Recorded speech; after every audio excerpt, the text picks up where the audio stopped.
பலரும் எதிர்பார்த்து கொண்டிருந்த அந்த ஒரு சி ஓட்டரின் எக்ஸிட் போல் முடிவுகள் தற்போது வெளியாகியிருக்கிறது. தமிழக மக்களுக்கு எதிர்பாராத பயங்கர திருப்பம். ஒவ்வொரு தேர்தலிலும் துல்லியமாக கணிப்பை கூறிய சி ஓட்டரின் பிரத்யேக எக்ஸிட் போல் முடிவுகள். அதாவது தமிழக அரசியலில் அடுத்த முதல்வர் யார் என்ற கேள்விக்கு பதில் கிடைப்பதற்கு இன்னும் சில மணி நேரங்கள் தான் இருக்கிறது. அப்படி இருக்கும்போது இந்த தேர்தலில் யார் வெற்றி பெறப்போவது, யார் எத்தனை தொகுதிகளை கைப்பற்றுவார்கள் என்ற கேள்விகளுக்கு பதிலளிக்கும் விதமாக வாக்குப்பதிவுக்கு பிந்தைய கருத்து கணிப்பான எக்ஸிட் போல் முடிவுகள் வெளியிடப்பட்டிருந்தது. ஏற்கனவே வாக்குப்பதிவுக்கு முந்தைய கருத்து கணிப்பான பொதுவான கருத்து கணிப்புகள் வெளியாகி வந்தது. அத்தகைய கருத்து கணிப்புகளில் பெரும்பாலும் ஆளும் கட்சியான திமுக தான் மீண்டும் ஆட்சிக்கு வரும் என்று சொல்லப்பட்டது. இந்த நிலையில் வாக்குப்பதிவு தினமும் வந்தது. அந்த வாக்குப்பதிவு தினத்தில் தமிழக வரலாறு எதிர்பார்த்திராத அளவுக்கு மிகப்பெரிய வாக்குப்பதிவு நடைபெற்றது. இந்த ஒரு காரணம் பலருக்கும் அதிர்ச்சியாக இருந்தது.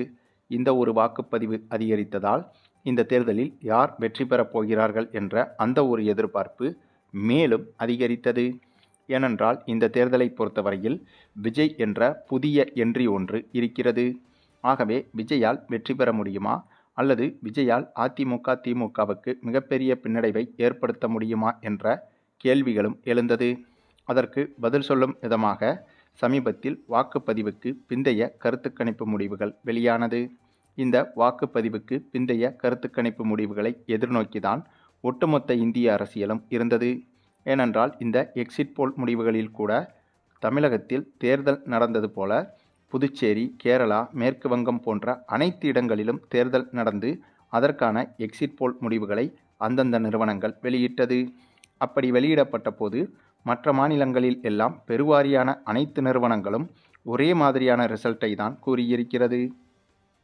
ஆனால் தமிழ்நாட்டை எடுத்துக்கொண்டால் தற்போது வரை வெளியான முக்கியமான 8 நிறுவனங்களில் 5 நிறுவனங்கள் திமுக தான் ஆட்சி அமைக்கும் என்றும், 2 நிறுவனங்கள் அதிமுக தான் ஆட்சி அமைக்கும் என்றும், ஒரே ஒரு நிறுவனமான ஆக்சிஸ் மை இந்தியா என்ற நிறுவனம் விஜயின் கட்சி ஆட்சி அமைக்கும் என்று 3 விதமான எக்ஸிட் போல்களை வெளியிட்டுள்ளது. இதன் காரணமாக இதிலிருந்தே புரிந்து கொள்ள முடிகிறது, மற்ற மாநிலங்களில் வாக்குப்பதிவுக்கு பிந்தைய கருத்து கணிப்பு முடிவுகளை துல்லியமாக கணித்த அனைத்து நிறுவனங்களுமே தமிழகத்தின் தேர்தல் முடிவுகளை கணிக்க திணறுகிறது என்று. இந்த சூழலில்தான் வாக்குப்பதிவுக்கு பிந்தைய கருத்து கணிப்புகளை பெரும்பாலும் துல்லியமாக வெளியிடும் பெரும்பாலான நம்பிக்கைகளின் நம்பகத்தன்மையை கொண்ட சி ஓட்டர் நிறுவனம் தற்போது அதனுடைய வாக்குப்பதிவுக்கு பிந்தைய கருத்து கணிப்புகளை வெளியிட்டுள்ளது. சற்று முன்தான் அந்த தகவல் வெளியாகியிருக்கிறது. அதன்படி பார்த்தால் சி ஓட்டரின் அந்த ஒரு முடிவின்படி திமுக தான் ஆட்சி அமைக்கும் என்று தெரிய வந்துள்ளது. அதாவது இதுவரை வெளியிட்ட மற்ற கருத்து கணிப்பு நிறுவனங்களை காட்டிலும் அதிக தொகுதிகளை பெற்று திமுக இந்த தேர்தலில் வெற்றி பெறும் என்று இந்த சி ஓட்டர் நிறுவனம் தெரிவித்துள்ளது. ஏனென்றால் இந்த ஒரு கருத்து கணிப்பில் திமுக 180க்கும் மேற்பட்ட தொகுதிகளை எளிதாக கைப்பற்றும் என்றும், அதே சமயம் அதிமுகவை பொறுத்தவரையில் இந்த முறையும் படுதோல்வியை சந்திக்க தயாராக இருக்கிறது என்றும், ஏனென்றால் அதிமுகவை பொறுத்தவரையில் 40 தொகுதிகளுக்கும் குறைவாகத்தான் அதிமுக இந்த தேர்தலில் கைப்பற்றும் என்றும், விஜயின் கட்சியை பொறுத்தவரையில் 1 முதல் 3 தொகுதிகளுக்குள் கைப்பற்றும் என்றும், ஆனாலும் இந்த ஒரு சி ஓட்டரின் கருத்து கணிப்பை பார்க்கும்போது விஜய்க்கு எதிர்பார்த்த அளவுக்கு மிகப்பெரிய வாக்கு வங்கியும் இல்லை என்ற அதிர்ச்சி தகவலும் வெளியாகியிருக்கிறது. ஏனென்றால் வழக்கமாகவே விஜயின் கட்சியை பொறுத்தவரையில் 20% மேலாக வாக்கு சதவீதத்தை பெறும் என்று பெரும்பாலான கருத்து கணிப்பு நிறுவனங்கள் கூறி வந்தது.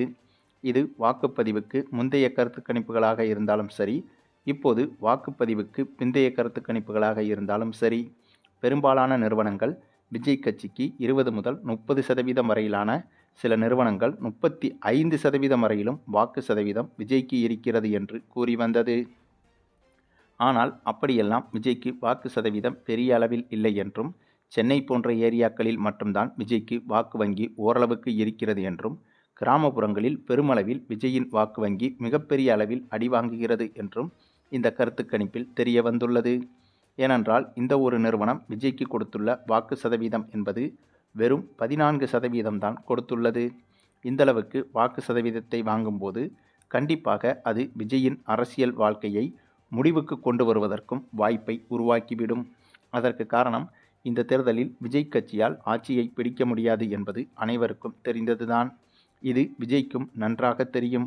அப்படி இருந்தாலும் 20% அதிகமான வாக்கு வங்கியை விஜய் வாங்கிவிட்டால் கண்டிப்பாக அடுத்த தேர்தலில் விஜயை நம்பி நிறைய கட்சிகள் கூட்டணிக்கு நம்பி சென்றுவிடும். அப்படி நம்பி சென்றுவிடும்போது அடுத்த தேர்தலில் விஜய் கூட்டணியால் ஆட்சியை பிடிப்பதற்கு அதிக வாய்ப்புகள் இருக்கிறது. ஆகவே அப்படி இருக்கும்போது 20%க்கும் குறைவான வாக்கு வங்கியை விஜய் கட்சி இந்த தேர்தலில் வாங்குகிறது என்றால் அது விஜய் கட்சியின் அழிவுக்கு ஆரம்ப புள்ளியாக மாறிவிடும்.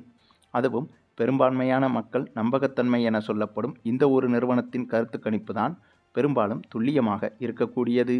ஆகவே அப்படிப்பட்ட ஒரு நம்பகத்தன்மையான கருத்து கணிப்பு நிறுவனமான இந்த ஒரு நிறுவனமே விஜய்க்கு மோசமான ரிசல்ட்டை கூறியிருக்கிறது. அது மட்டுமில்லாமல் இதில் கூடுதல் வேடிக்கை என்னவென்றால் இந்த தேர்தலில் வாக்குப்பதிவு என்பது தமிழ்நாட்டில் வரலாறு காணாத அளவுக்கு அதிகரித்ததை பார்த்துவிட்டு விஜயின் கட்சியினர் தங்களுக்குத்தான் நிறைய வாக்குகள் வந்திருக்கிறது என்றும் தங்கள் இந்த முறை ஆட்சிக்கு வந்துவிடுவோம் என்றும் நம்பி வந்தனர்.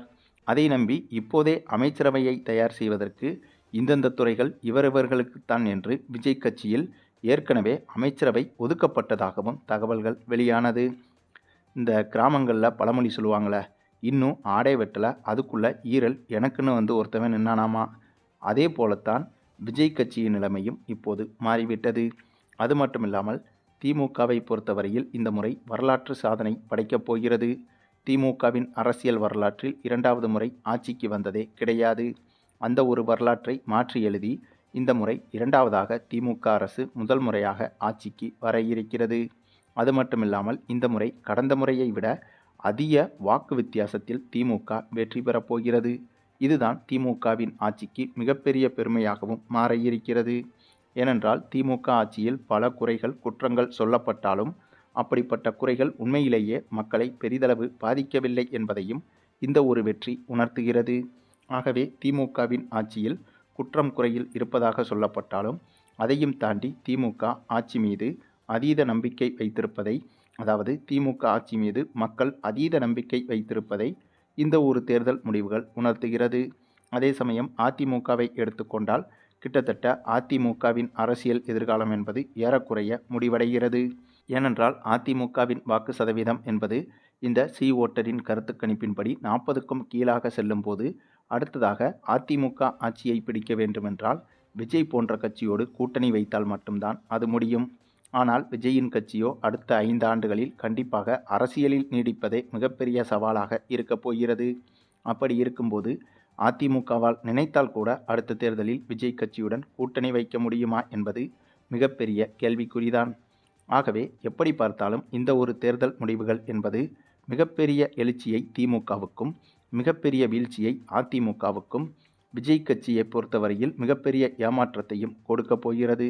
சரி, நீங்கள் சொல்லுங்கள், இந்த ஒரு எக்ஸிட் போல் முடிவுகளை பற்றியும் உங்களுடைய கருத்துக்களையும் கமெண்டில் தெரிவிங்க.